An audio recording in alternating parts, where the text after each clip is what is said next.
A little while ago, I did a modification that allowed just 2 layers of a 3x3 to function while the rest was all glued together. I really liked the idea of that puzzle, but I wasn't too happy with the execution, and I felt like it deserved a revisit.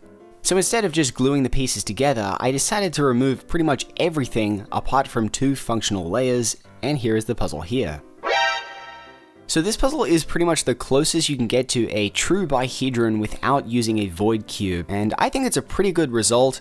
I'm very surprised with the turning quality. In fact, I was really surprised to see just how easily the 2 faces turn without being too loose, although the puzzles are kind of a little loose in the outer corners, but I think that was to be expected really. So this modification used just some spare pieces that I had lying around, and all I really had to do was just glue everything together to make sure that the 2 layers were supported, and then I just sanded everything that I didn't need off.